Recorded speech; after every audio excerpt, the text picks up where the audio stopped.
Sveiki, laidos Savaitė Kėdainiuose žiūrovai. Šį kartą jūsų dėmesiui. Kėdainių konservų fabrikas džiaugiasi dar vienu apdovanojimu. Pradėtas kapitalinis Labūnavos kelio remontas, o štai Vinco Svirskio gatvė jo nesulaukia. Akademijos parke atidengta memorialinė lenta. Skaisgiriuose medžiotojų ir ūkininkų konfliktas. Lipliūnuose degė gyvenamasis namas. Kraštiečiai protestavo prieš genetiškai modifikuotus produktus. Fondas Viltis Vikonda prieš šventes pasirūpino senelių išvaizdą. Krakėse atnaujintas knygnešio paminklas.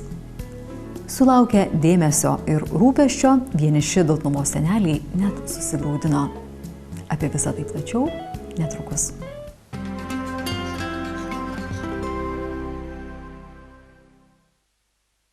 Akademijos parke prie buvusio vandens bokšto gausybė suaugusių ir moksleivių, atvirai pasipuošusių tautinę atributiką, o bokšte laisvai plazda Lietuvos trispalvė. Bet taip tik šiandien, kai 1956 metais 5 moksleiviai balandžio 1-osios Velykų paryčiais čia slaptai iškėlė vėliavą, kaime kilo didžiulis sąmyšis ir griuvo patriotiškam žygiui pasiryžusių drąsuolių likimai. Šio poelgio 60-mečiui atminti prie bokšto atidengta memorialinė lenta.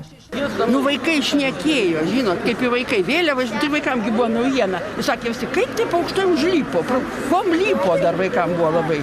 Labai vaikam rūpėjo, pro kurį lipo ir kom lipo. Jonas Burnys, Aleksas Laniauskas, Stanislovas Minkevičius, Laimutė Mackutė, Ieva Navardauskaitė. Šios pavardės iškaltos lentoje. Iš jų 5 šiandien gyvi beliko 2 – Aleksas Laniauskas ir Laimutė Mackutė. Siuvom mokyklos bibliotekoje, turėjom medžiagas ir susėdusios abidvi su Ieva Navardauskaitė susiuvom 2 vėliavas. O iš kur gavote medžiagą, nes turbūt irgi buvo tų vėliavos spalvų medžiagos gauti sudėtinga? Burnys, nežinau, aš net neklausiau jo, atnešė žalią ir raudoną, o geltoną pirkom čia Akademijos parduotuvėje. Vėliavą mergaitės paslėpė parke esančiuose dekoratyviniuose krūmuose, o vėliavos kotą Aleksas šalia bokšto buvusioje dar neįkeltoje metalinėje talpoje vandeniui. Naktį jiem nustatytų savo sutartų laikų, čia atėjo pasiėmė ir iškelė. Sėdim ir kalbamės tarpusavį. Vot praeis kiek laiko ir mes papasakosim, kad čia mes padarėm. Bet nereikėjo nei pasakoti, neužilgus buvom visi suareštuoti. Ar nesibaiminot? Baimės tokios, taigi, nejauti, o paskui, kai pradeda ten tardyti, ką, tai tikrai nemalonu. Išgąsdinti manęs, pavyzdžiui, tikrai neišgąsdinti. Burnį, kadangi jis buvo pilnametis, jį nuteisė 3 metam Mordovijos lageriuose kalėjo, o mes visi išmesti iš mokyklos ir aš be teisės Dotnuvos rajone baigti vidurinę, mokiausi Kėdainiuose. Ne, aš jo didžiuojas ir niekada aš jo nesigailėjau. Tiesa, paskui vargau. Minėjime dalyvavo ir jau mirusio Stanislovo Minkevičiaus brolis bei dukra. Apie šį įvykį tėtis papasakojo jau atgimimo laikais, tik tais gūdžiais sovietiniais laikais nebuvo apie tai kalbos. Tėtis visą laiką buvo už nepriklausomą Lietuvą ir tikrai dėjo visas pastangas ir dalyvavo visuose absoliučiai mitinguose nuo pat pirmojo. Jis buvo kuklus, niekada nesiekė jokio pripažinimo ir kažkada yra pasakęs: neįsiu, nereikalausiu, nei privilegijų, nei pripažinimo. Jeigu Lietuvai, jeigu jos žmonėms reikės, jie prisimins.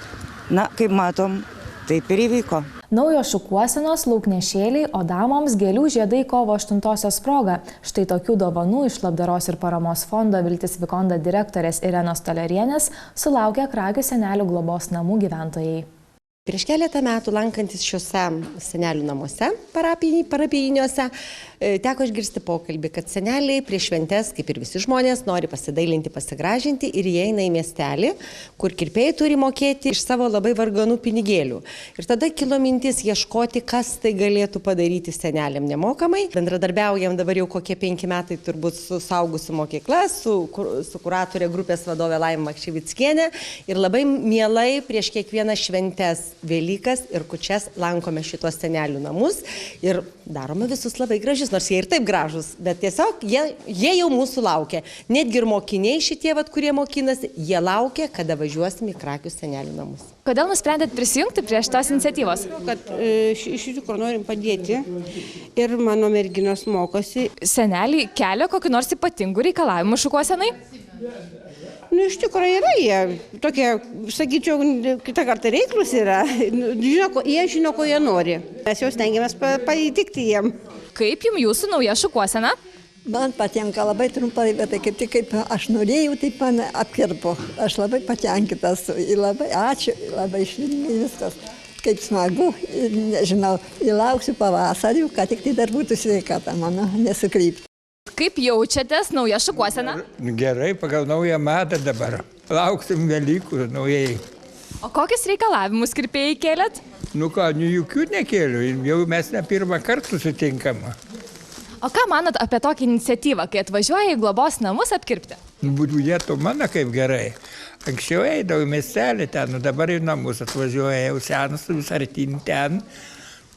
Žinot, lengviau. O ar dažnai atvažiuoja aplankyti jūsų kas nors?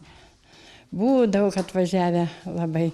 Ir pats meras buvo, ir buvo iš Vikondos. Ir buvo čia Krakių bendruomenė, atrodo, ir mokyklos, ir vaikų darželis, net kaiminystė čia.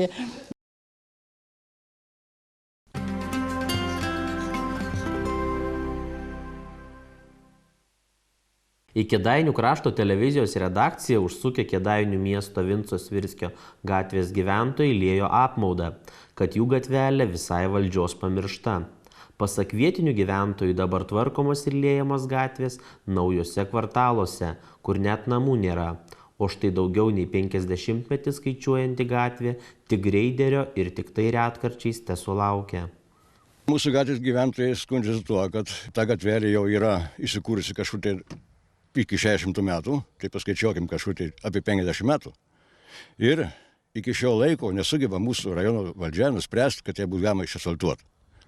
Vis tik yra nauji rajonai, kuriuose dar net namų nėra, o jau asfaltai paruošti padaryti. Aš nekalbu apie Babėnų rajoną, kur tikrai reikėjo tas paskui pas mus, bet mūsų gatvelė 350 metrų gatvelės niekaip negali išspręsti to reikalo. Gyventojas pasakoja, kad net žvyruotą kelią norint nugreideriuoti ar žiemą sniegą nuvalyti, reikia kelis kart skambinti atsakingoms institucijoms. Vasarą porą kartų atvažiuoja. Jeigu netvažiuoja, tada jau skambini seniūnui. Žiemą, kada pripusto sniego, prisninga. Patikėkit, kol nepaskambini, niekas nejuda. Paskambini seniūnui, sako, seniūnas paaiškina, kad sako, jau buvo. Aš tik gyvenu, matau. Sakau, važiuokit, žiūrėkit patys tada. Nu, tada atsiunčia jau kažką tai iš technikų, iš kelių valdybos. Tai padaro.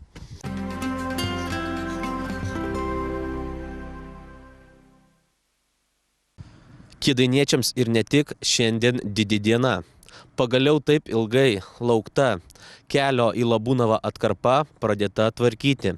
Kelias bus atnaujinamas visiškai. Apie planuojamus darbus pirmoji paskelbė Lietuvos kelių direkcija. 2016 metais tarp vykdomų rekonstrukcijos darbų įrašyti kelio Kėdainiai Labūnava Babtai rekonstrukcijos darbai. Dėl šio kelio remonto tiek valdininkai, tiek gyventojai kovojo ne vienus metus. Pelėdnagių seniūnas Valentinas Tamulis nuolat sulaukdavo vietinių gyventojų skundų ir prašymo tvarkyti minėtą kelią. Problemos kildavo didžiausias ta, kad kelias buvo labai prastos būklės, ypatingai tie kelkraščiai ir ypatingai šiemet, tai praktiškai, kadangi 3 seniūnijos darbuotojai grinai atvažiuoja į darbą būtent šito keliu, tai jie man kiekvieną dieną praktiškai sakydavo, kad matydavo mašinas stovinčias su prakirstom padangom. Tai žmonėm aišku būdavo ir nuostolis, ir nepasitenkinimas. Šiandien dieną galima pasidžiaugti, kad jau prasidėjo darbai ir, kiek žinau, iš kelininko gruodžio 1 dienai bus jau aplamai visas kelias bus priduotas su visais aplinkos sutvarkymo darbais. Kelio tvarkymo darbus vykdo akcinė bendrovė Kauno tiltai. Dėl statybos darbų nuo balandžio 1 iki birželio 30 dienos šiame kelio ruože bus draudžiamas eismas. Vairuotojai bus nukreipti apylanką, kuri nuo Labūnavos aplinkkelio ves Saviečių kaimo link Via Baltikos kryptimi į Kėdainius. Į Kauną kelininkai prašo žmonių šiuo keliu nevykti. Galimos eismo spūstys. Kelias nuo Pelėdnagių iki Labūnavos bus atnaujintas visiškai. Sena kelio danga bus nuimta, šiek tiek keisis reljefas, bus mažinami kalnai, kelias taps netoks vingiuotas, bus paklotas tinkamas pagrindas bei nulieta nauja asfalto danga. Taip pat projekte numatyta, kad bus pašalinti medžiai ir kelmai, bet to kelias bus platesnis ir kur kas saugesnis. Fondas Viltis Vikonda vėl atkeliavo pas jūs. Vėl pasveikinti jūsų artėjančiom šventėm. Artėja Velykos, palinkėjo jums sveikatėlės. Labdaros ir paramos fondas Viltis Vikonda jau pradėjo velykinių lauknešėlių dalymo keliones. Vakar fondo direktorė bei savanoriai aplankė Dotnuvos seniūniją. Buvom susitikę su jaunom šeimom, kurios turi daug vaikų, o senelius, vienišus žmonės lankome važiuojant pas juos į jų gimtuosius namus. Taip pat šiandien lankome Dotnuvos slaugos namų gyventojus. Kaip fondas ir pageidavo, žiūrėjom, kad būtų šeimos tvarkingos, auginančios daugiau, kokius 3-4 vaikus, pritrūkstančios lėšų kartais, tokias tvarkingesnės šeimas rinkom. 10 šeimų, 10 vienišų močiučių, kas pirmą kartą čia buvo. Nori dėmesio tie senukai, mato rūpestį ir jaučiasi saugesni. Kai kurios aplankytos senolės dėl svetimųjų parodyto rūpesčio ir dosnumo net susigraudino. Man taip liūdna, kad dar yra gerų žmonių, kurie tas babulės uvažuoja. O kas jumis rūpinasi? Kai kada atvažiuoja brolio dukra, tai aš jai teta, o taip tai nieka. Kaimynės labai gerus ateina, kaip laikaisi, gal ką atnešti, ar ką nors išnešti. Tai va, kai laiptiniai kaimynės, tai labai liuks. Va, o taip tai viena, o ką. Niekam man nereikia, teisybę pasakius, duonytės yra, sriubos įsiverdu, kitas iki kaimynės atneša. Bet Velykom kažko skaniau pasiruošėt? Kiaušinius 5 nudažau. Sako, valgyk, sakau, kad aš 2 pilvų neturiu, o vienam gana. Ką ketinate ruošti Velykoms? Aš tai dažniausiai brolis, nes netoli gyvenam į Krakėse, tai važiuoju su jų šeima. Šiek tiek pasiruošiu ir aš kiaušinių pasidažau, tai dar šio pasidarau, mėsytės kokio. O kaip tos dienos bėga? Visai būna. Būna nuobodžios, būna vasara, daržas, viskas. Niek. Ar sudėtinga vienai gyventi? Ne, pripratau, ne. Gerai. Žmonės sutinka nuoširdžiai, su šypsena. Iš tiesų dabar, kai buvome pas senolę akademijoje, tai moteris labai susigraudino. Aš manau, kad vienišiems, seniems senjorams reikia to dėmesio. Reikia su jais šnekėtis, reikia juos lankyti. Jiems tai yra džiaugsmas. Fondo savanoriai gydytojai Darius ir Aušrelė Kaminskai sako, kad lankydami skurdžiau besiverčiančias šeimas, vienišus senolius išgyvena labai jautrių akimirkų. Tai tikrai yra jautru matyti jų tiesiog problemas. Ir norėtųsi, nors švenčių proga, pasidalinti su jais kažkokia maža dovanėlė. Ir tikrai esame labai dėkingi poniai Jolantai Blažytei už tokią visuomet šventinę dovaną mūsų krašto žmonėms. Prieš Kalėdas besilankydami ir dabar prieš Velykas besilankydami pas garbingus šitos žmonės, pastebėjom, kai ateinam, jie liktai būna liūdni, susirūpinę. Ir iš tikrųjų, kitą kartą ta nedidelė dovanėlė tiesiog praskaidrina jų tą kasdienybę. Ir iš tikrųjų, kai pamatai tą šypseną, kur ką tik tai buvo susirūpinęs, tai kai žinokit, pasidaro miela ir gera ant širdies. Fondo savanoriai iš viso aplankys per 500 krašto šeimų ir vienišų senolių.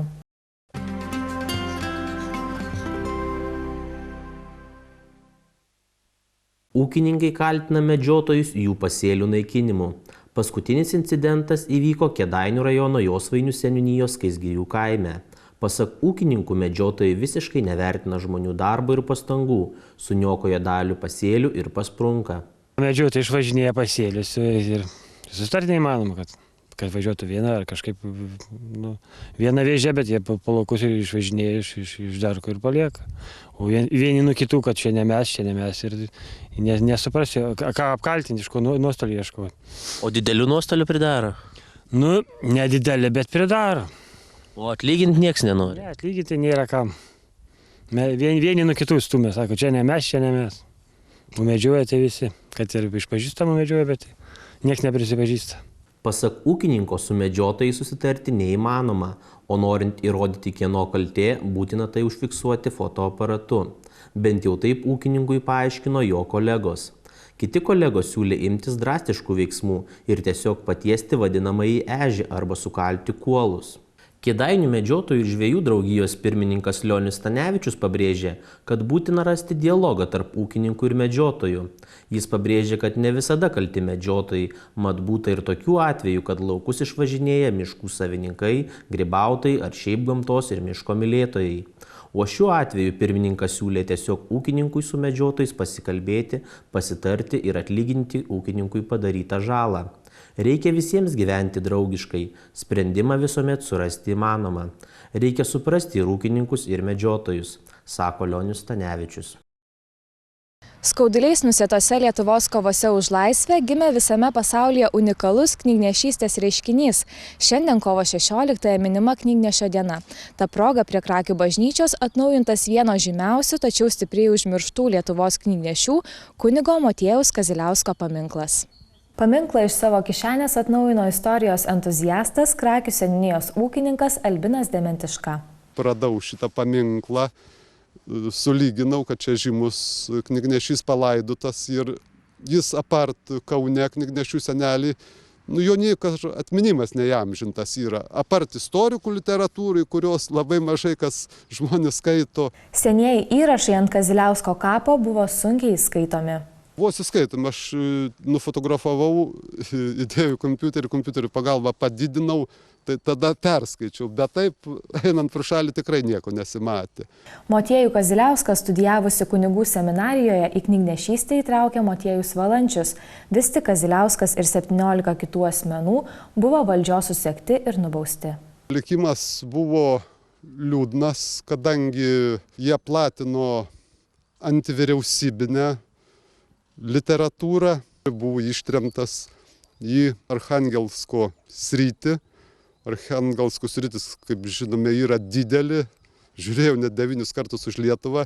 Dabartinis ribus didesnį, bet į tą pačią šiaurinę dalį buvo ištremtas prie Baltosios jūros, kur žiema tęsiasi 250 dienų. Labai šaltas, drėgnas klimatas. Ten sekėsi sunkiai, jam caro valdžia uždraudė 7 metus laikyti šventas mišias, uždarbiavo iš atsitiktinių darbų, taip pat tiesiog prašydamas išmaldos, net buvo tokių dienų, grįžęs po 33 metų tremties ir policijos priežiūros, grįžo 1904 metais ir buvo paskirtas Krakių Šventos Kotrynos vienuolynų kapelionu. Ir čia jis trumpai sirgęs mirė plaučių uždegimu 1920 metais. Albinas Dementiška tiki, kad atnaujinti knygnešio antkapį buvo jo pareiga. Artėja už 2 metų jau nepilnai valstybės atkūrimo 100-metis, kažko tai reikia prisidėti. Jeigu, skaitau, jeigu ne šitie knygnešiai, nebūtų galbūt ir vasario 16-osios. Jie galbūt ir buvo tie pirmieji signatarai. Tai, jog Kaziliauskas palaidotas būtent Krakėse, simboliška, mat šią gyvenvietę istorikai vadina savotišku Kėdainių krašto knygnešių centru.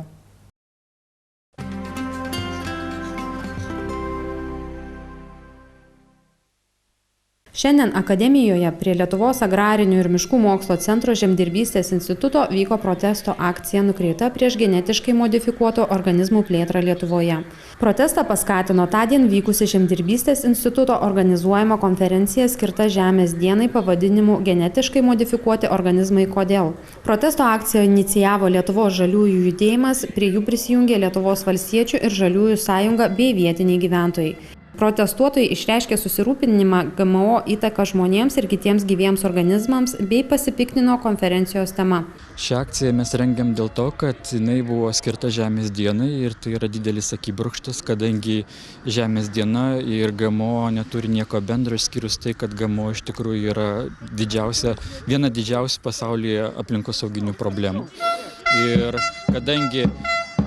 kadangi Žemės diena yra svarbiausia aplinkosaugos šventė metuose, tai mes griežtai nesutinkame, kad GMO propagandos renginiai būtų organizuojami būtent skirti šiai dienai. Mes jau beveik prieš 10 metų šitoje vietoje uždraudėm auginti genetiškai modifikuotus kukurūzus, nors jie jau buvo atsivežę visą reikalingą įrangą ir tai padarysim dar ir dar kartą, jeigu reikės. Lietuva yra laisva nuo GMO šalis, mes tuo didžiuojamės ir tikrai neleisime, kad kažkokiais povandeniniais ryšiais, reiškia, tas įvaizdis Lietuvos būtų sugriautas. Lietuva yra per mažas kraštas auginti genetiškai modifikuotas kultūras, mes turime kovoti už ekologinius ūkius, už bitininkus ir tai yra mūsų iš tikrųjų kokybės ženklas ir etiketė pasaulio rinkoje. Jeigu mes pradėsime auginti GMO, tai mes tiesiog sugadinsime savo įvaizdį ir nukentės ir ūkininkai, ir aplinka, ir žmonės. Protestuotojai nerimavo dėl genetiškai modifikuotų organizmų įtakos nykstančių vabzdžių rūšių, nuolat didėjančią cheminę taršą ir panašiai. Prie protesto akcijos prisidėjo ir 45 metus mokslinį darbą selekcijos srityje dirbęs Žemdirbystės instituto profesorius Antanas Virskis. Vyras, sukūręs naujas augalų veislės, pasisako prieš GMO. Visada buvau prieš aklą progresą ir įrodžiau savo darbais, kad galima sukurti ir veislės ir visą kitą, sukurti nenaudojant kokių nors ten nesuderinamų su gamta metodų, kaip pat Andrius Gaidamavičius pavadino, naudojant evoliucijos vėžį, kažką pagreitinti, galima ir atsparias lygoms ir kenkėjams sukurti. Ir labai apmaudu, kad tokią Žemės dieną mūsų gražus institutas nerado kitokios temos, tik tai kaip čia dar prastumtuos GMO į mūsų kūnus, į mūsų žemę. Reiktų galvoti apie šitą, apie mūsų vaikus, vaikaičius, galų gal apie visą nykstančią Lietuvą. Mes nebežinom, ką valgom, ar ne taip?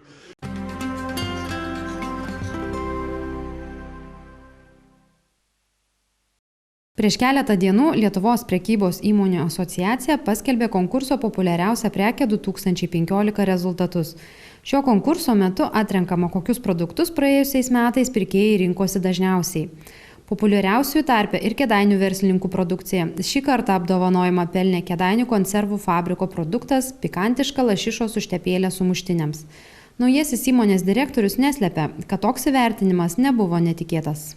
Tikėjomės, nes žinom, kad mūsų produktai yra tikrai populiarūs Lietuvoje, bet aišku buvo labai malonu, kad tas įvertinimas atėjo iš organizacijos, kurią vienyje 20 skirtingų prekybinių organizacijų, įmonių, tame tarpe 3 didieji tinklai tame dalyvauna ir tas laimėjimas populiariausios prekės yra gautas pagal tai, kas yra parduota, ne kažkokios ribotos komisijos kelių žmonių nuomonė, tai yra visiškai objektyvus duomenys, kas buvo parduota per 15 metus ir mes savo kategoriją su šiuo produktu lašišos užtepėlė esame populiariausia prekė. Pikantiška lašiša sumuštiniams ne tik natūralus, skanus, bet ir patogus vartoti produktas. Įmonės kolektyvas džiaugiasi, kad gausioje užtepėlių linijoje kiekvienas produktas randa savo pirkėją. Tačiau šį kartą laimė nusišypsojo pikantiškai lašišais, kuri iškovojo daugiausiai pirkėjų simpatijų. Savo ruožtų bendrovės vadovas džiaugiasi ne tik apdovanojimu, bet ir puikia savo komanda. Iš tikrųjų, tas laimėjimas tai yra didelės komandos, didelė kolektyvo. Čia šalia manęs turėtų stovėti daug žmonių, kurie tą produktą kūrė, įvedinėjo į prekybą, jo rūpinosi, gamino, darė daug reikalingų darbų ir yra būtent tų žmonių nuopelnas. Aš jam noriu viešai padėkoti, naudodamasis progą, tikrai didžiuokime savo produktais ir dar kurkime tokių puikių ir gaminkime tokių puikių gaminių. Šiandien popiet užsiliepsnojo gyvenamasis namas Lipliūnų kaime. Į įvykio vietą išsiųstos sustiprintos ugniagesių gelbėtojų pajėgos. Pirminiais duomenimis nukentėjusių žmonių nėra. Bendruoju pagalbos telefonu 112 paskambinęs asmuo pranešė, kad Kėdainių rajono Lipliūnų kaimo Pasmilgio gatvėje dega namas. Į įvykio vietą išsiųstos didžiulės ugniagesių gelbėtojų medikų pajėgos. Įvykio vietoje dirbo 4 gaisriniai automobiliai. Namo šeimininkai laiku pastebėjo gaisrą ir spėjo išbėgti laukan. Medikų pagalbos jiems neprireikė. Gaisras kilo antrajame pastato aukšte, kur elektros nebuvo. Dėl ko kilo gaisras, kol kas neaišku. Plačiau apie įvykį skaitykite antradienio Rinkos aikštės numeryje.